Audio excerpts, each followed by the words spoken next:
Hello guys, कैसे आप सब लोग। तो आज हम स्टार्ट करेंगे बहुत ही इंपॉर्टेंट चैप्टर फाइनेंशियल मैनेजमेंट का, अपने पेपर नंबर जो 8 है सीएस एग्जीक्यूटिव का, जिसका नाम क्या है, cost of capital.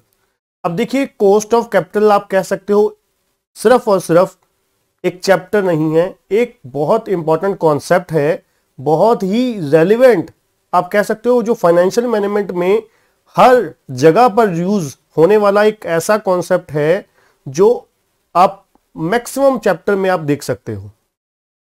Cost of capital एक ऐसा इंपॉर्टेंट चैप्टर है जो आपके हर चैप्टर में, पहले चैप्टर से लेकर लास्ट चैप्टर तक, आपको डायरेक्टली या इनडायरेक्टली कहीं ना कहीं आपको इस्तेमाल होगा, राइट। तो इसीलिए कॉस्ट ऑफ कैपिटल को बहुत ही अच्छे तरीके से, बहुत ही बढ़िया तरीके से कंसेप्चुअली हम लोग समझेंगे। One by one concept clarity करते हुए हम अपने आगे आगे प्रैक्टिकल की तरफ बढ़ते जाएंगे। ठीक है जी, तो चलिए स्टार्ट करेंगे कॉन्सेप्ट के साथ। सबसे पहले हम पढ़ेंगे कॉस्ट ऑफ कैपिटल होता क्या है। अब देखिए, जो कॉस्ट ऑफ कैपिटल वर्ड है वो दो टर्म से मिलकर बना हुआ है। पहला टर्म है कॉस्ट, दूसरी टर्म है कैपिटल। अब देखिए, पहली टर्म कॉस्ट, कॉस्ट टर्म आप लोगों ने पहले भी सुनी हुई है, बहुत बार सुन रखी है। कॉस्ट का मतलब क्या है, amount to be incurred for manufacturing the product और servicing the, for providing the service. हम लोग जो कॉस्ट इनकर करते हैं, पैसा अपनी जेब में से खर्च करते हैं कोई भी प्रोडक्ट को मैन्युफैक्चर करने के लिए, कोई सर्विस को प्रोवाइड करने के लिए, दैट इज कॉल्ड कॉस्ट। कोई भी हम पैसा जो खर्च करते हैं अपने प्रोडक्ट को मैन्युफैक्चर करने के लिए, कोई भी सर्विस को प्रोवाइड करने के लिए, दैट इज कॉल्ड कॉस्ट। दूसरा टर्म क्या है, कैपिटल। कैपिटल का मतलब क्या होता है, जो भी बिजनेस में पैसा इन्वेस्टेड है ऑनर की जेब से, ऑनर्स की जेब से, बिजनेस के जो ऑनर्स है, जैसे कि आपको पता है प्रोप्राइटर के केस में आप कह सकते हो सोल प्रोप्राइटर, पार्टनरशिप के केस में पार्टनर्स होते हैं, कंपनी के केस में शेयर होल्डर्स द्वारा जो पैसा लगाया जाता है वो कैपिटल होती है। ठीक है जी। अब यहां पर हम लोग बात क्या करने वाले हैं, अब इंडिविजुअली आपने पढ़ लिया, टर्म समझ लिया। कॉस्ट क्या होता है, जो पैसा हम लोग खर्च करते हैं जो प्रोडक्ट को बनाने के लिए, सर्विस को प्रोवाइड करने के लिए। ठीक है। दूसरा हमारा क्या है, कैपिटल। कैपिटल क्या है, जो भी पैसा इन्वेस्टेड है बिजनेस में, किसकी तरफ से, जो भी पैसा इन्वेस्टेड है ऑनर्स की तरफ से बिजनेस में, दैट इज कॉल्ड कैपिटल। ठीक है जी। अब बात आती है, क्या ये चैप्टर इसी चीजों के ऊपर है, कॉस्ट ऑफ कैपिटल किस चीज के लिए है। कॉस्ट ऑफ कैपिटल थोड़ा सा एक्सटेंडेड है, जो आपने अभी दो टर्म में पढ़ा। ठीक है जी। अब वो कैसे है, चलिए सबसे पहले हम बात करेंगे what do you mean by cost of capital. पहले तो हमने पढ़ा कि जो कॉस्ट ऑफ कैपिटल चैप्टर का नाम है उसके दो कंपोनेंट है, एक है कॉस्ट, एक है कैपिटल। ठीक है। पहला कॉस्ट, कॉस्ट का मतलब क्या होता है, कोई भी पैसा हमने खर्च किया है प्रोडक्ट को बनाने के लिए, सर्विस को प्रोवाइड करने के लिए। ठीक है। दूसरा क्या है, कैपिटल। कैपिटल क्या है, जो भी पैसा इन्वेस्टेड है बिजनेस में ऑनर्स की तरफ से, दैट इज कॉल्ड कैपिटल। पर यहां पर कॉस्ट ऑफ कैपिटल का मतलब थोड़ा सा डिफरेंट है। वो कैसे डिफरेंट है, यहां पर कॉस्ट ऑफ कैपिटल का मतलब क्या है, यहां पर कॉस्ट ऑफ कैपिटल का मतलब है जो कैपिटल रेज करने के लिए, जो कैपिटल रेज करने पर हमें पैसा खर्च करना पड़ा, जिसके लिए पेमेंट करनी पड़ी, that is called cost of capital. Capital raise करने के लिए at the time of raising the capital, या फिर at the after the time of raising the cost of raising the capital, that is called cost of capital. For example, company जब share issue करती है, share issue करने के वक्त कुछ खर्चे होते हैं। ठीक है। उसके बाद जब कंपनी शेयर के थ्रू लोगों से पैसा ले लेती है, कंपनी किसके थ्रू, शेयर्स इशू के थ्रू लोगों से पैसा ले लेती है। उसको अब जब इन्वेस्टर ने कंपनी में पैसा लगाया है, अब वो शेयर से डिविडेंड मांगेगा कि भैया मुझे प्रॉफिट के रूप में डिविडेंड दिया जाए। मतलब क्या हुआ, ये दोनों की दोनों कॉस्ट ऑफ कैपिटल ही तो है, दोनों की दोनों कॉस्ट ऑफ कैपिटल ही तो है। वो कैसे, जब कंपनी ने शेयर इशू किया था तो शेयर इशू करने के जो खर्चे हुए थे उसको हम यहाँ पर फ्लोटेशन कॉस्ट बोलते हैं, फ्लोटेशन कॉस्ट। ठीक है। जब शेयर इशू करा उस समय कुछ खर्चे हुए, that is called flotation cost. अब जब शेयर इशू हो गए, कंपनी के पास पैसा जेब में आ गया, अब आपने अगर किसी के पैसा रखा हुआ है, इस्तेमाल कर रहे हो, अब उसको कुछ ना कुछ कंपनसेट तो करना ही होगा ना आपको। अब जो कंपनसेट करने के लिए हम लोग उसको डिविडेंड देंगे, इन्वेस्टर्स को प्रॉफिट्स के रूप में डिविडेंड देंगे। That is called cost of capital, वही तो हमारी कॉस्ट ऑफ कैपिटल है। कंपनी ने डिबेंचर इशू किया, कंपनी ने डिबेंचर इशू किए, कंपनी ने सोचा डेट के थ्रू पैसा जो है लाया जाएगा। ठीक है जी, कुछ कंपनी के प्रोजेक्ट्स हैं, उसके लिए कंपनी ने सोचा पैसा चाहिए, पैसा कहां से लेकर आएंगे, कंपनी ने सोचा कि पैसा हम डिबेंचर के थ्रू लेकर आएंगे। अब डिबेंचर के थ्रू पैसा लेकर आने की सोचा हमने, अब वो जो डिबेंचर इशू करने पर जो खर्चा हुआ, प्रोस्पेक्टस छपवाए हमने, ठीक है, जो भी हमें रजिस्ट्रेशन के जो प्रोस्पेक्टस रजिस्टर करवाने का खर्चा, छपवाने का खर्चा, ठीक है, एडवर्टीजमेंट का खर्चा, जो भी खर्चे हुए वो किस लिए थे, वो कॉस्ट ऑफ डिबेंचर ही तो थे, कॉस्ट ऑफ डेट ही तो थे। ठीक है ना, तो यहां पर एक eight the time of issue the capital, दूसरा अब कंपनी ने डिबेंचर इशू आज तो कर लिए, पैसे जेब में रख लिए, अब उसको इस्तेमाल कर लिया अपने प्रोजेक्ट्स में। अब जिन लोगों ने पैसा लगाया है आपकी कंपनी में, अब वो रिटर्न मांगेंगे। रिटर्न डिबेंचर के केस में किस रूप में मांगेंगे, इंटरेस्ट के केस में इंटरेस्ट के रूप में मांगेंगे। तो देखा जाए डेट के केस में एक तो हमें eight the time of issue the debenture वो खर्चा हो गया, दूसरा जब कंपनी कंसिस्टेंट रेगुलर जो पेमेंट करेगी, रेकरिंग पेमेंट करेगी, किसके रूप में, किसके नाम पर, इंटरेस्ट ऑन डिबेंचर के नाम पर, that is called cost of capital.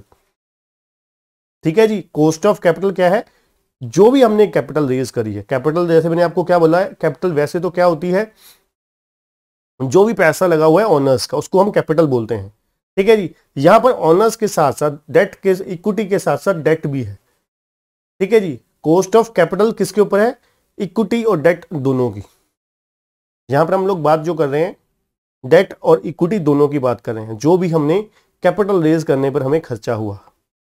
ठीक है, इधर इन फॉर्म ऑफ डेट, इधर इन फॉर्म ऑफ इक्विटी। ठीक है जी, देखिए कॉस्ट ऑफ कैपिटल क्या है, cost of capital of A firm is the minimum required rate of return for the capital investment. कहते हैं कॉस्ट ऑफ कैपिटल क्या है, minimum required rate of return. अब एक हिसाब से आप कह सकते हो ये जो कॉस्ट ऑफ कैपिटल है ना, कंपनी के लिए एक लेवल सेट कर दिया, टारगेट सेट कर दिया कि भैया हमें 8% मान लीजिए कंपनी की जो कॉस्ट ऑफ कैपिटल है वो 8% है, 8%। मतलब क्या है, कंपनी के लिए एक टारगेट सेट हो गया कि भैया जिस भी इन्वेस्टमेंट में आपने पैसा लगाना है, जिस भी प्रोजेक्ट में आपने पैसा लगाना है, उस प्रोजेक्ट से कम रिटर्न कितनी होनी चाहिए, 8% कम से कम होनी चाहिए। That is minimum required rate of return. अब देखिए आप, सिंपल सी बात है, जब आप कैपिटल बजटिंग का चैप्टर करोगे तो वहां पर आप लोग देखोगे कि भैया कॉस्ट ऑफ कैपिटल कितनी है, 8%। ठीक है, तो आप लोग नेट प्रेजेंट वैल्यू निकालते वक्त, नेट प्रेजेंट वैल्यू या present value factor, present value निकालते वक्त जो कॉस्ट ऑफ कैपिटल लोगे वो यही वाली लोगे। वो किस लिए कि भैया एनपीवी मतलब नेट प्रेजेंट वैल्यू जो है कॉस्ट ऑफ कैपिटल लगाने के बाद अगर पॉजिटिव आ गई तो हम लोग प्रोजेक्ट एक्सेप्ट कर लेते हैं। ये आगे जाके आपको समझ लग जाएगा लॉजिक क्या है इसके पीछे, कि एनपीवी पॉजिटिव आ गई तो हम प्रोजेक्ट एक्सेप्ट कर लेते हैं। क्यों कर लेते हैं, क्योंकि required rate of return meet कर ली है इन्वेस्टमेंट ने। इन शॉर्ट आपको बिल्कुल आसान वे में बताता हूं कि minimum required rate of return का मतलब क्या है, कि हमारे पास टारगेट है कि भैया कंपनी के खर्चे, कंपनी की जो कॉस्ट ऑफ कैपिटल है वो कम से कम 8% है। इसका मतलब क्या है, इन्वेस्टमेंट से कम रिटर्न डिराइव करनी है, कितनी, 8%, एटलीस्ट 8% डिराइव करनी है, जिससे क्या होगा, हमारे जो कॉस्ट ऑफ कैपिटल है वो मीट हो जाएगी, फुलफिल हो जाएगी। Cost of capital is most important concept in the financial management, वो आपको ऑलरेडी बता चुका हूं। कहते हैं cost of capital for a firm may be defined as the cost to be incur for obtaining the funds. ये क्या है, एक फर्म के लिए फंड्स रेज करने के लिए जो खर्चा होता है, जैसे मैंने आपको बताया 2 समय पर खर्चा होता है, एक eight the time of issue the funds, दूसरा आफ्टर। ठीक है, एक एट द टाइम, एक आफ्टर इशू ऑफ फंड्स। ये दोनों के दोनों क्या है, कॉस्ट ऑफ कैपिटल का ही पार्ट है। कहते हैं according to professor I.M. Pandey, the cost of capital is the discount rate used in the evaluating the desirability of the investment project. जब आप इन्वेस्टमेंट डिसीजन का चैप्टर करोगे तो वहां पर आप देखोगे कि जो हमारा कॉस्ट ऑफ कैपिटल है वो क्या है, डिस्काउंट रेट है, कि हमें इतना रिटर्न इन्वेस्टमेंट से निकालना है। डिस्काउंट का मतलब पता क्या होता है? डिस्काउंट का मतलब होता है कल जो हमें पैसा आना है उसकी हम प्रेजेंट वैल्यू पे लेकर आते हैं, आज लेकर आते हैं, उसे आज की वैल्यू पर लेकर आते हैं, that is discount rate. Discount value हम लोग निकाल लेते हैं। डिस्काउंट वैल्यू मतलब 100 रुपए हमें कल लाना था, उसकी डिस्काउंट वैल्यू ब्याज काट के मान लीजिए 92 रुपीज है, that is discounted value after applying the discount rate, that is cost of capital. ठीक है जी। कहते हैं सोलोमन एजरा क्या कहते हैं जी, cost of capital is the minimum required rate of return, minimum required rate of earnings और cut off rate of capital expenditure. Cut off rate है, कट ऑफ रेट मीन्स इतना तो कम से कम निकालना ही पड़ेगा आपको इन्वेस्टमेंट से। कैपिटल एक्सपेंडिचर मतलब अब देखिए ना, मान लीजिए ये हमारे लैपटॉप का स्टाइलस है, ये इन्वेस्टमेंट कैपिटल एक्सपेंडिचर है। अब हमें पता है कि भाई इस पेन की कीमत क्या है, ये लैपटॉप के साथ इस्तेमाल होगा, ये इसकी लाइफ कितनी है, तो हमें कम से कम इतनी रिक्वायर्ड रेट ऑफ रिटर्न तो रिटर्न निकालनी है इस इन्वेस्टमेंट से, इस कैपिटल एक्सपेंडिचर से। कैमरा जिससे हम रिकॉर्डिंग कर रहे हैं ये भी हमारी कैपिटल एक्सपेंडिचर है, इसकी वो एक लिमिटेड लाइफ है, तो इससे भी हमें कम से कम इतना रिटर्न निकालना है जो भी इसकी कॉस्ट पड़ती है हमें, that is cost of capital. ठीक है जी। A firm's cost of capital is that minimum rate of return which at least maintain the market value of the share। कि अगर हम मेंटेन कर पाए, कंपनी अगर market value of share maintain करना चाहते हो, वो कैसे होगा कि कम से कम जो कॉस्ट ऑफ कैपिटल है, लोगों की आपसे एक्सपेक्टेशन है, इक्विटी वालों की एक्सपेक्टेशन है कि आपसे 15% वो रिटर्न चाहते हैं, कम से कम 15% रिस्क के अकॉर्डिंग एक्सपेक्टेड रिटर्न जो बनती है वो 15% बनती है। ठीक है, तो कंपनी की अगर रिटर्न 15% से ज्यादा है, एक्चुअल रिटर्न 15% से ज्यादा है, फिर तो शेयर की वैल्यू बढ़ जाएगी। अगर उतनी ही है तो इसका मतलब है मेंटेन रहेगा शेयर का वैल्यू जो है, मार्केट वैल्यू ऑफ शेयर है, वो मेंटेन रहेगा। क्यों रहेगा? क्योंकि जो रिक्वायर्ड रेट ऑफ रिटर्न थी उसको मीट कर रही है हमारी कंपनी की इन्वेस्टमेंट्स। ठीक है जी, जो इन्वेस्टर्स ने उम्मीद करी थी। ठीक है, अब देखिए कॉस्ट ऑफ कैपिटल का जो कैपिटल चैप्टर है वो दो पार्ट्स में डिवाइड, जैसे मैंने आपको बोला, एक डेट एक इक्विटी पोर्शन में। डेट में आपको क्या क्या आ सकता है? डिबेंचर आ सकता है जी, लोन्स आ सकते हैं। ठीक है जी, पूछा जा सकता है कॉस्ट ऑफ लोन निकालिए, कॉस्ट ऑफ डिबेंचर निकालिए। ठीक है, और इक्विटी है दूसरा, इक्विटी में क्या आ जाता है? इक्विटी शेयर कैपिटल आ जाता है, प्रेफरेंस शेयर आ जाता है और रिटेन अर्निंग्स आ जाती हैं। ठीक है जी। नेक्स्ट है जी importance of cost of capital. Cost of capital की इंपॉर्टेंस क्या क्या है? कहते हैं cost of capital is very important in financial management and play a crucial role in the following areas. ठीक है जी, ये इंपॉर्टेंट रोल अदा करता है कहाँ पर? कॉस्ट ऑफ कैपिटल का जो कॉन्सेप्ट है, पहला कैपिटल बजटिंग डिसीजन, जिसको आप लोग इन्वेस्टमेंट डिसीजन बोलते हो। इन्वेस्टमेंट डिसीजन लेते वक्त हमें कॉस्ट ऑफ कैपिटल की रिक्वायरमेंट होती है। क्यों होती है? क्योंकि हमें एक तरफ क्या करना होता है, हमें एक तरफ रखना होता है कॉस्ट ऑफ कैपिटल, एक तरफ हमें रखनी होती है इन्वेस्टमेंट के ऊपर रिटर्न। उसका कंपैरिजन करके हम इन्वेस्टमेंट डिसीजन लेते हैं। इन्वेस्टमेंट से एक्सपेक्टेड रिटर्न कितनी है, एक्सपेक्टेड कॉस्ट ऑफ कैपिटल कितना है, उन दोनों को सामने रख के हम डिसाइड करते हैं क्या हमें इन्वेस्टमेंट को एक्सेप्ट करना चाहिए या नहीं करना चाहिए। हमारे पास वेरियस इन्वेस्टमेंट प्रपोजल्स हैं, उन इन्वेस्टमेंट प्रपोजल में से जो बेस्ट अल्टरनेटिव होता है हम उसको ऑप्ट करते हैं।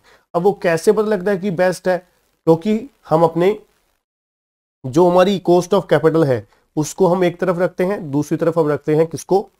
हमारी जो इन्वेस्टमेंट प्रपोजल्स हैं उससे होने वाली एक्सपेक्टेड रिटर्न से उनकी लाइफ क्या है, फिर कंपैरिजन करके हम डिसाइड करते हैं कि इन्वेस्टमेंट डिसीजन क्या करना है, कौन सी प्रोजेक्ट में पैसा लगाना है, कौन से में नहीं लगाना है। दूसरा है कैपिटल स्ट्रक्चर डिसीजन। कहते हैं कॉस्ट ऑफ कैपिटल के बेस पे ही तो हम तय करते हैं, कॉस्ट ऑफ कैपिटल के बेस पे ही तो हम तय करते हैं कि कैपिटल का स्ट्रक्चर कैसा होगा, कितना पैसा हम डेट के थ्रू रेज करेंगे, कितना पैसा इक्विटी के थ्रू रेज करेंगे। कितना पैसा डेट के थ्रू रेज करेंगे, कितना पैसा इक्विटी के थ्रू रेज करेंगे, दोनों चीजें हम डिसाइड करेंगे। फिर उसके बाद मतलब एक दूसरे का कोरिलेशन हो गया जी। इंपॉर्टेंस क्या है कैपिटल स्ट्रक्चर में? कॉस्ट ऑफ कैपिटल की बहुत इंपॉर्टेंस है, क्योंकि कॉस्ट ऑफ कैपिटल के बेस पर ही हमारी कंपनी की कैपिटल स्ट्रक्चर तय होगी।